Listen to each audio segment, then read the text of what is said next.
Let's start with a brief summary. This article, written by Paul Graham in 2022, offers a philosophical framework that questions human free will and desires. While discussing the limits of our ability to control our own desires, it also examines how these desires can be changed. It analyzes the wanting layers behind our desires and questions how much control over them is possible. Graham presents this complex and thought-provoking topic as a tool for readers to think more deeply about their own desires and free will. Before we dive in, I want to share a quick note about how this podcast is created. As you've probably noticed, this podcast isn't voiced by a human, but by artificial intelligence. I'm obligated to inform you of this beforehand due to the rules of AI services. This podcast is made possible by our sponsor, Wope.com, an AI startup that combines content marketing with artificial intelligence to significantly boost traffic and revenue of your startups. For all the latest content, be sure to follow me at x.com yigitkoner. Now, let's turn our attention back to the essay. Our control over our desires. How free are we really? Original title, What You Want to Want.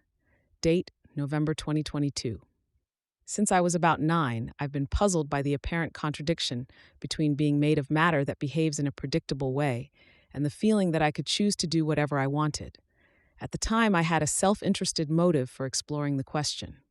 At that age, like most succeeding ages, I was always in trouble with the authorities, and it seemed to me that there might possibly be some way to get out of trouble by arguing that I wasn't responsible for my actions. I gradually lost hope of that, but the puzzle remained. How do you reconcile being a machine made of matter with the feeling that you're free to choose what you do? The best way to explain the answer may be to start with a slightly wrong version and then fix it.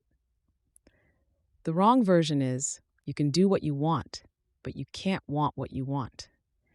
Yes, you can control what you do, but you'll do what you want, and you can't control that.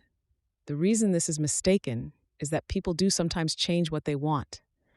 People who don't want something, drug addicts, for example, can sometimes make themselves stop wanting it. And people who want something, who want to like classical music or broccoli, sometimes succeed. So we modify our initial statement. You can do what you want, but you can't want what you want. That's still not quite true. It's possible to change what you want to want. I can imagine someone saying, I decided to stop wanting to like classical music. But we're getting closer to the truth. It's rare for people to change what they want to want, and the more want-tos we add, the rarer it gets. We can get arbitrarily close to a true statement by adding more want-tos, in much the same way we can get arbitrarily close to 1 by adding more 9s to a string of 9s following a decimal point. In practice, 3 or 4 want-tos must surely be enough. It's hard even to envision what it would mean to change what you want, let alone actually do it. So one way to express the correct answer is to use a regular expression.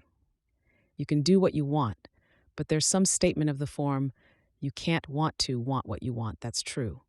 Ultimately, you get back to a want that you don't control. I didn't know when I was 9 that matter might behave randomly, but I don't think it affects the problem much. Randomness destroys the ghost in the machine as effectively as determinism. If you don't like using an expression, you can make the same point using higher-order desires.